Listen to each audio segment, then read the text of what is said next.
So from today we are starting off our practice of reading comprehension, a section of your syllabus that is so scoring that if you know how to read in between the lines, you are definitely going to benefit from this section. Today we are practicing a poetry passage which many students find difficult to take answers from. So I am going to help you out on how to look at a poetry and how to take out the answers step by step. First things first, as you can see on your screen, ये आपकी recent exam में पूछी गई एक poetry passage है जिसकी ना हमें पता है कि कौन से राइटर ने ये लिखा है, ना हमें पोएट्री का नेम पता है. We just have to concern our self in reading the stanzas in between the lines and बहुत ही ध्यान से हमें क्वेश्चंस के आंसर्स को निकालना है. So let's read together. सबसे पहला जो स्टैंजा हमसे बोलता है, well son I'll tell you, life for me ain't been so crystal clear. It had tacks in it and splinters and boards torn up and places with no carpet on the floor bare. First stanza से we can make out something that यहाँ पे लिखा हुआ है सन. तो there is a parent जो अपने सन से बात कर रहा है एंड वो अपनी जर्नी के बारे में बताने की कोशिश कर रहा है कि उनके लिए उनकी लाइफ बहुत ही क्रिस्टल स्टेयर, बहुत ही ईजी एंड प्रिविलेज्ड नहीं रही है. उनकी लाइफ में उनको टैक्स देखने को मिले हैं, there has been splinters, boards torn up, and उनका जो फ्लोर था is not a privileged floor जो कि जिसमें कालीन बिछी हुई है and everything is so very nice and easy. आगे, but all the time I's been climbing on and reaching and landings and turnings corners. Now one thing you have to notice कि हम लोग usually जब English में बात करते हैं तो हम लोग climbing लिखते हैं, जी आता है, reaching लिखते हैं, turning लिखते हैं. यहाँ पे आपको वो चीज़ मिसिंग दिखाई देगी. आगे बढ़ेंगे.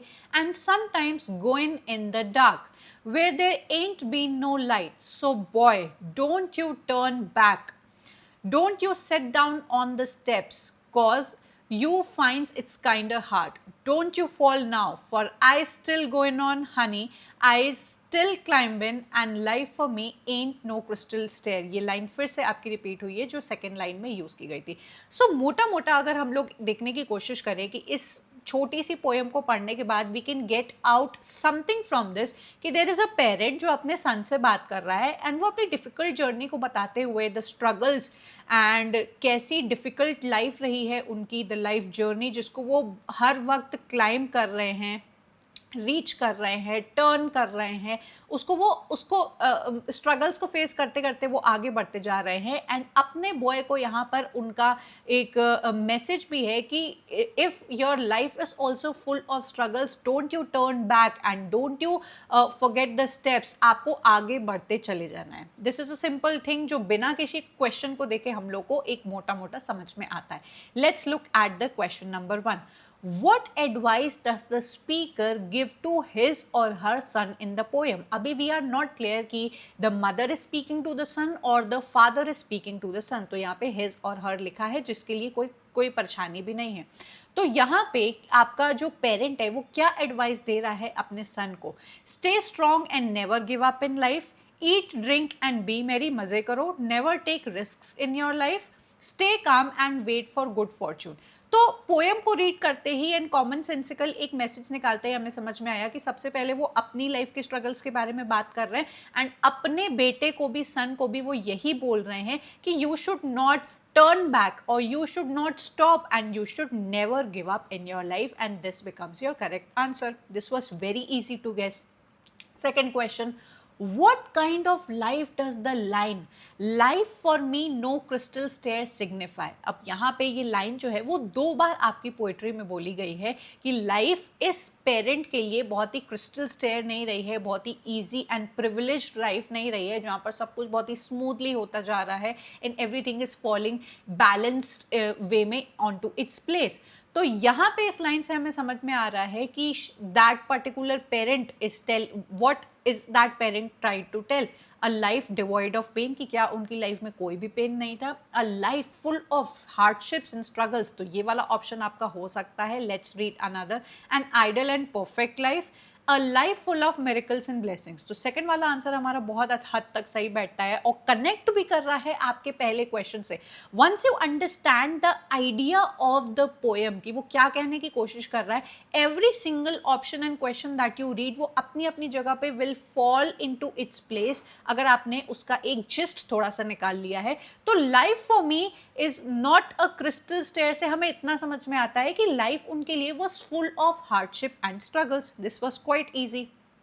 तीसरा question, which rhetorical device has been used by the poet by repeating and at the beginning of the lines in the poem? Now this is a question जिसकी वजह से आपको फिर से अपने पैसेज के टुवर्ड्स जाना होगा टू गेट कि एंड कितनी बार आया है, बिकॉज पहली बार में तो हम लोग ने सिर्फ आइडिया निकालने की कोशिश की, बट जब भी आपसे रिटोरिकल डिवाइस वाला क्वेश्चन पूछा जाएगा तो आप जरूर से अपने आरसी के कॉन्टेक्स्ट के पास जाएं, उसको एक बार फिर से रीड करें कि ये किस कॉन्टेक्स्ट में पूछा गया है, क्योंकि रिटोरिकल डिवाइस का कॉन्टेक्स्ट बदलने से रिटोरिकल डिवाइस बदल जाता है। एज यू कैन सी यहाँ पे आपको एंड दिखाई देगा 2 टाइम्स, 3 टाइम्स, ठीक है, 4 टाइम्स, 5 टाइम्स, 6 टाइम्स। तो यू कैन सी कि this is repeating again and again, and when a particular word is being repeated across many phrases, many sentences, तो उसे हम लोग एनाफोरा बोलते हैं। एलिटरेशन तो आपके कॉन्टिन्यूस जो कॉन्सोनेंट साउंड्स होती हैं उसको बोलते हैं, तो ये नहीं होगा। हाइपरबोल इज समथिंग जो कि एक बात को बहुत ही एग्जैजरेटेड, बढ़ा चढ़ा के बोलना, and amplifier is not even a rhetorical device. तो बचा कौन सा? एनाफोरा। एनाफोरा के बारे में आप सभी को बीइंग लिटरेचर स्टूडेंट्स पता होगा कि it is a deliberate repetition of the word और the phrase at the beginning of the successive clauses, sentences, lines, जो एक इमोशनल इफेक्ट या फिर एक रिदम इफेक्ट क्रिएट करता है। And this is clearly visible कि एंड बार बार रिपीट हो रहा है, तो ये आपका बन जाएगा anaphora. I hope this is clear.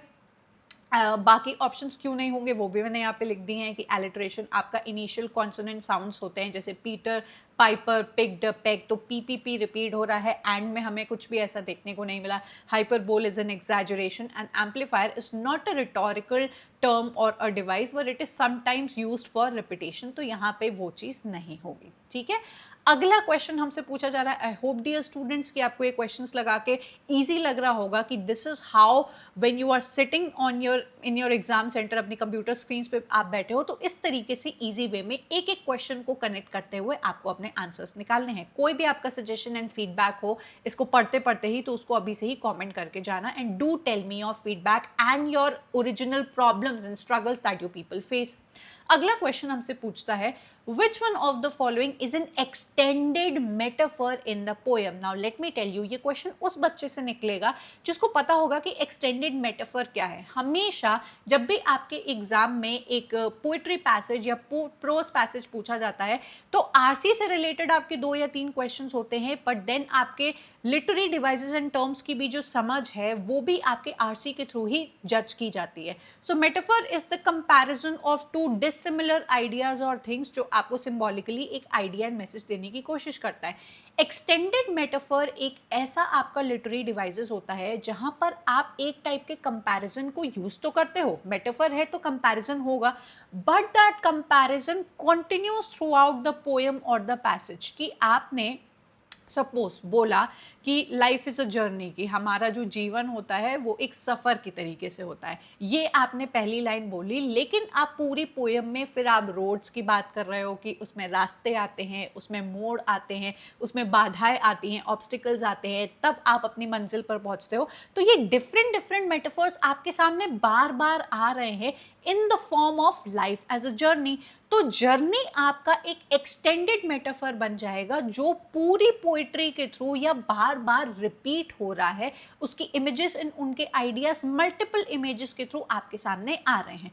तो when we read the poem, आपके पोएम में पूछा गया है कि इस पोएम में एक्सटेंडेड मेटाफर आपको क्या दिखाई देता है। अब इसका एग्जैक्ट आंसर आपको पोएम में नहीं दिखाई देगा, but still you can get the idea कि जैसे ही आप इस पोएम को पढ़ते हो तो आपको सबसे पहले ये पेरेंट बोलते हुए दिखाई दे रहा है कि मेरी जो लाइफ है is not a crystal stair. जैसे आप सीढ़ी के एक एक सीढ़ी को चढ़ते हो तो वो एक क्रिस्टल स्टेयर नहीं रही है, बहुत ही आसान रास्ता नहीं हुआ है। Still I have been climbing, I have been reaching and landing, turning corners आ रहे हैं एंड धीरे धीरे I am moving up to the steps. तो स्टेप्स आ रहा है, क्लाइंब आ रहा है, स्टेयर आ रहा है। यू कैन ईजिली अंडरस्टैंड कि यहाँ पे जिस एक्सटेंडेड मेटाफोर की बात की जा रही है वो है आपका stair case.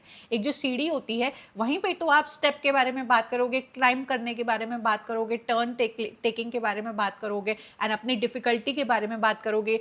The parent is talking about कि कितने उसको टैक्स एंड स्प्लिंटर्स, स्प्लिंटर होता है वो जो हाथ में फांस नहीं घुस जाती है, वैसे उसके बारे में बात की गई। तो everything is denoting you towards the extended metaphor of a staircase, माने की सीढ़ी, and this is your correct answer. ठीक है, यहाँ पे आपका आखिरी क्वेश्चन पूछा गया है, which colloquial form of English is used in the poem. मैंने आपको स्टार्टिंग में बताया कि आप ध्यान देना कि हम लोग जब इंग्लिश में लिखते हैं तो क्लाइंबिंग लिखते हैं एंड हम लोग लैंडिंग लिखते हैं, पूरा जी वहाँ पे आता है, पर यहाँ पे क्लाइंबिंग और लैंडिंग ऐसे करके चीज़ें लिखी हुई हैं एंड उसी से रिलेटेड आपसे क्वेश्चन पूछ लिया है कि which colloquial form of English is used in the poem. First of all you must be aware कि colloquial form of English is मतलब बहुत ही रिलैक्स्ड तरीका है इंग्लिश को यूज़ करने का, जो किसी भी पर्टिकुलर कम्युनिटी में यूज़ किया जाता होगा कि they talk in a certain way using that English.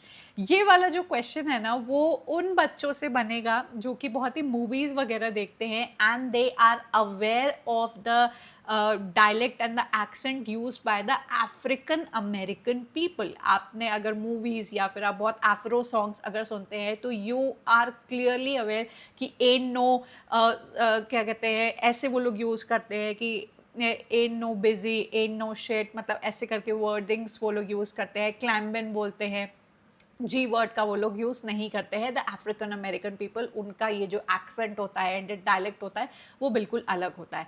So this poem uses the colloquial informal spoken speech of African American vernacular English. आप में से जितने बच्चों ने GTA कभी खेला हो उसमें आपके अफ्रीकन कैरेक्टर्स भी इस तरीके से बात करते हैं, तो you can pick up certain things इन चीज़ों को पढ़ के। सो आपका एक अच्छा एक्सपोजर होना चाहिए towards when you watch movie you should have a quick ear, a receptive ear to understand कि हाँ ये वाली लाइन तो क्लिक कर रही है, ये थोड़ा सा अफ्रीकन साउंड कर रहा है, तो आप ऐसे टाइप के क्वेश्चंस आसानी से कर पाओगे। बिकॉज लेट्स बी ऑनेस्ट, दुनिया में इतने सारे एक्सेंट्स एंड डायलेक्ट्स बोले जाते हैं, so many versions of English, how would you know कि ये अफ्रीकन अमेरिकन है।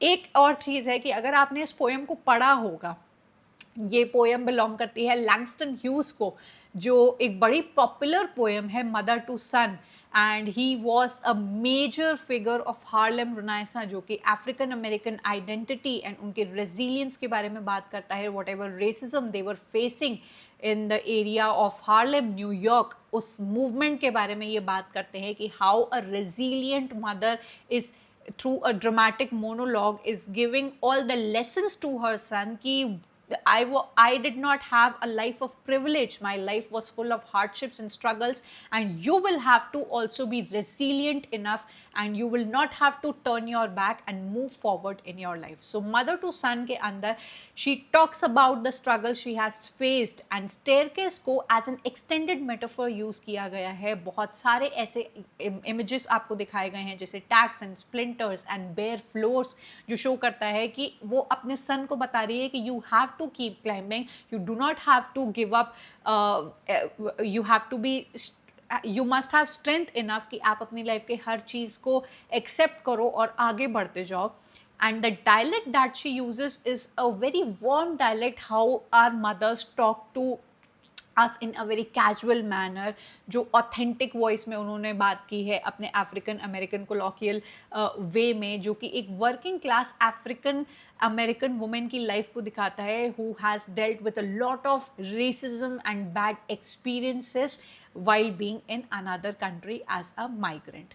So ख़त्म होता है हमारा ये RC। आई होप आपको अच्छे से समझ में आया होगा कि how step by step you get the questions and you read the passage and easily आप इनके आंसर्स को क्रैक कर सकते हो। आगे भी आने वाले वीडियोस में I will bring for you prose passages, poetry passages, and हम लोग इसी तरीके से प्रैक्टिस करते रहेंगे। But do let me know your feedback after you are done with all the questions and आप क्या कहना चाहोगे, आप कहाँ गलतियाँ कर देते हो, so that I may have more emphasis on those types of problems आगे आने वाले वीडियोस में। आपको आरसी की अलग से प्रैक्टिस करनी है तो if you are a part of this PYQ test series you get an option कि आप आरसी को अलग से जाके प्रैक्टिस कर सकते हो, जो आपके लिए बहुत ज़्यादा हेल्पफुल होगा। If it all you like my style and you find learning with me very easy and relatable, तो आप मेरे पेड कोर्सेज को भी चेकआउट करिएगा। I am sure you are going to love it and you are going to benefit from them a lot.